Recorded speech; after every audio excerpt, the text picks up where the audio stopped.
Assalamualaikum warahmatullahi wabarakatuh. Kami dari kelompok 4 dari kelas 4 SD yang beranggotakan Saya Fitri Fitriasri dengan NIM 401210116 dan saya Nisin Atsratul Bihani dengan NIM 401210128. Di sini kita akan menjelaskan tentang matematika, ekonomi dan bisnis, yang tepatnya yaitu fungsi linier.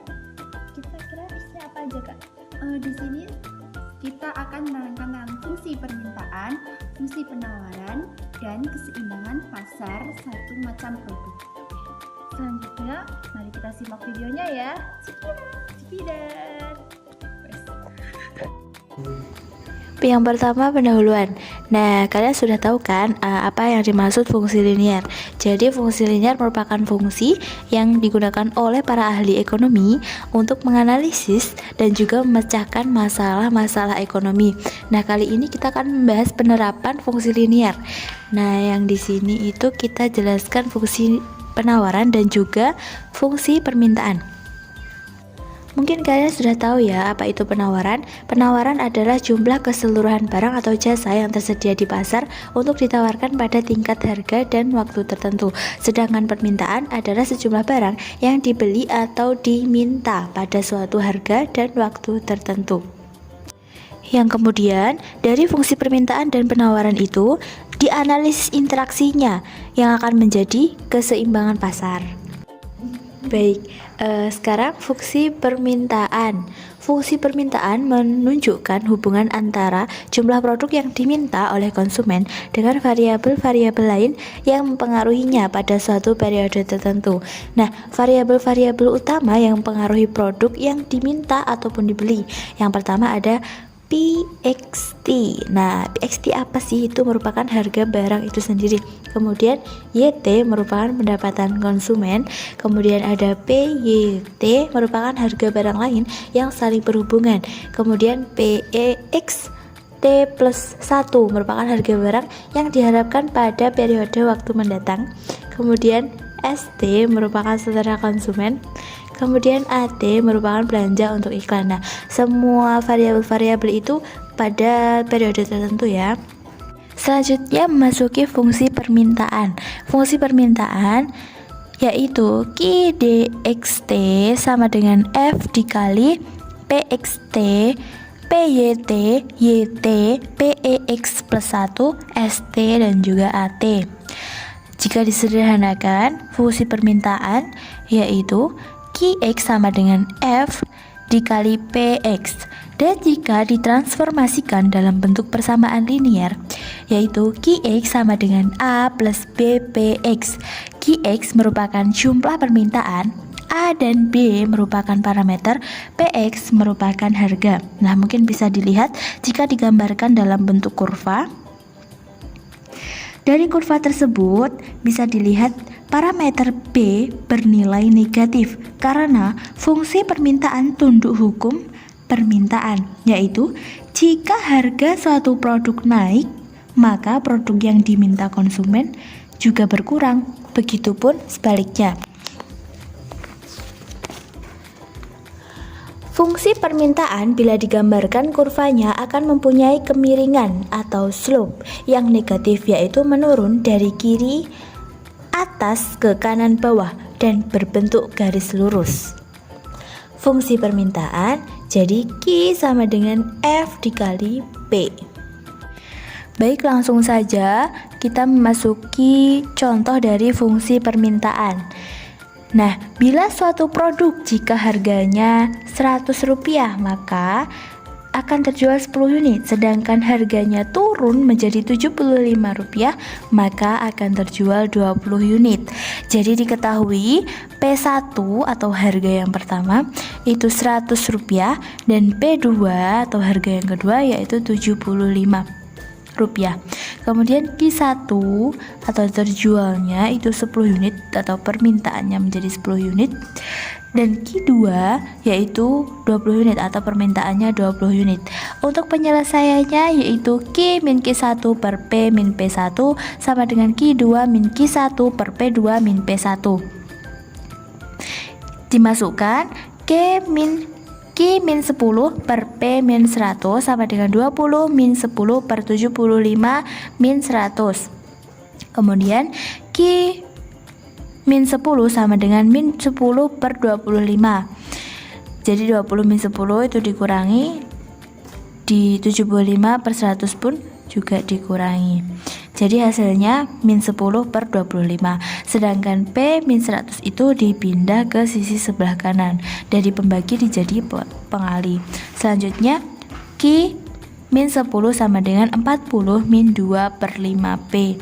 Jadi itu sudah disederhanakan ya. Dan juga sudah dibagi. 40 itu hasilnya dari 100 dibagi 25. Kemudian Q sama dengan 50 min 2 per 5P.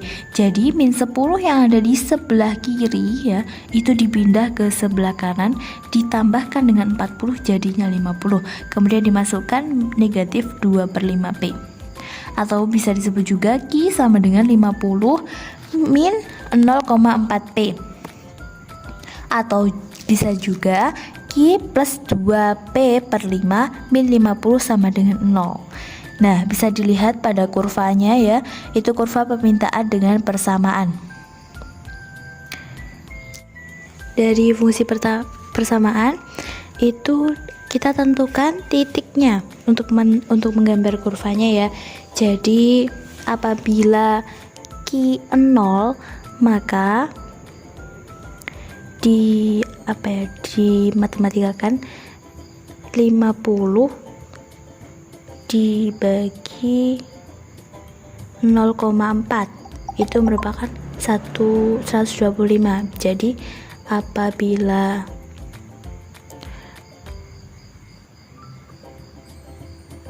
Q 0 maka P nya 125. Kemudian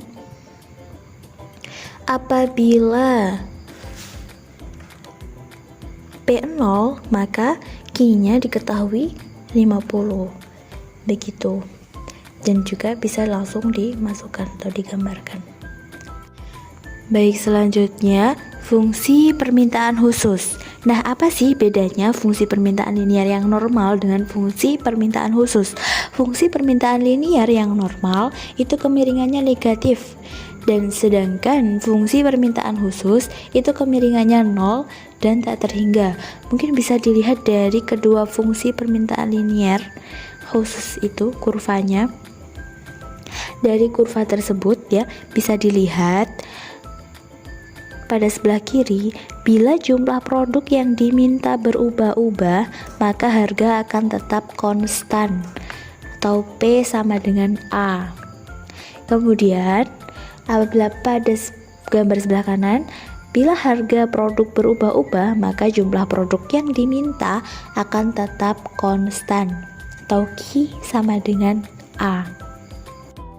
Selanjutnya, di sini saya akan menerangkan tentang fungsi penawaran. Fungsi penawaran menunjukkan hubungan antara jumlah produk yang ditawarkan oleh produsen untuk dijual dengan variabel-variabel lain yang mempengaruhinya pada suatu periode tertentu. Variabel yang mempengaruhinya adalah P, X, T, yaitu harga produk. Yang kedua, T besar dan T kecil sama dengan teknologi yang tersedia. Yang ketiga, P besar, F kecil, T kecil adalah harga faktor-faktor produksi. Yang keempat, P besar, R kecil, T kecil sama dengan harga produksi lain yang berhubungan. Yang kelima adalah P besar, E kecil, X kecil, T kecil plus 1 adalah harapan produsen terhadap harga produk. Secara matematis, hubungan fungsional antara jumlah produk yang ditawarkan oleh produsen dengan kelima variabel bebas yang mempengaruhinya dapat diselesaikan dengan: pertama, fungsi penawaran sama dengan H Sx, T sama dengan F P X, T besar, T kecil koma P besar, F kecil, koma T kecil, koma P besar, R kecil, koma T, koma P besar, koma E kecil, X kecil, koma T kecil plus 1. Bila disederhanakan lagi, X X sama dengan G kecil, buka kurung, P besar, X kecil, tutup kurung. X sama dengan jumlah produk X yang ditawarkan produsen. Bila PX adalah harga produk X, bila ditransformasikan ke dalam bentuk persamaan linear adalah X sama dengan C kecil plus D kecil, P besar, dan X kecil. Selanjutnya adalah contoh soal dalam sistem penawaran. Jika harga suatu produk 500.000, maka jumlah yang akan terjual sebanyak 60 unit. Bila harga meningkat menjadi 700.000, maka jumlah produk yang terjual sebanyak 100 unit. Jadi, tunjukkanlah fungsi penawarannya dan gambarkan dalam satu diagram. Bisa dilihat dalam slide keempat, terdapat contoh gambar diagram dengan perhitungan min 60 sama dengan min 100 plus 1/5P, sama dengan 40 plus 0,2P, atau min 1/5P plus 40 sama dengan 0. Jadi bisa disimpulkan jika harga naik, penawaran naik, tapi jika harga turun, penawaran juga ikut turun. Selanjutnya adalah keseimbangan satu macam produk, yaitu interaksi fungsi permintaan dan fungsi penawaran. D sama dengan A min BP dan sama dengan min C plus DP, sehingga disebut keseimbangan pasar atau satu macam produk. Karena fungsi permintaan dan penawaran hanya memiliki satu macam variabel bebas, keseimbangan pasar ini akan menciptakan harga dan jumlah keseimbangan pasar. Syarat untuk menciptakan keseimbangan pasar adalah jumlah produk yang diterima. Di sini selanjutnya adalah tentang kurva. Di sini terdapat kurva keseimbangan pasar satu macam produk. Bisa dilihat dua kurva ini ya teman-teman. Dijelaskan bila DH sama dengan jumlah produk yang diterima, S sama dengan jumlah produk yang ditawarkan, E keseimbangan pasar, E jumlah produk keseimbangan, dan PE adalah harga keseimbangan. Baik, selanjutnya adalah fungsi penawaran khusus. Fungsi penawaran yang normal adalah mempunyai kemiringan positif, sementara fungsi penawaran khusus adalah fungsi penawaran yang mempunyai kemiringan 0 dan tak terhingga, seperti juga pada fungsi permintaan. Bisa dilihat pada PPT tersebut kurva penawaran linear khusus. Nah, selanjutnya adalah contoh soal. Ya, di sini terdapat dua soal, yaitu carilah harga dan jumlah keseimbangan pasar secara aljabar. Yang kedua, gambarlah harga dan jumlah keseimbangan pasar tersebut dalam satu buah grafik. Pertama, keseimbangan pasar. D sama dengan S, 5 min P sama dengan min 10 plus P. Jadi 50 plus 10 sama dengan P plus P. 50 plus 10 itu ditambahkan menjadi 60 dan P plus P menjadi 2P. Jadi 60 sama dengan 2P. P sama dengan 60/20 dikurangi 30 harga keseimbangan PE. Untuk memperoleh nilai Hi keseimbangan, substitusikan nilai P sama dengan 30 dalam salah satu persamaan permintaan atau penawaran. Hi sama dengan 50 min P, Hi sama dengan 50 min 30, dan yang terakhir adalah Hi sama dengan 20 jumlah keseimbangan.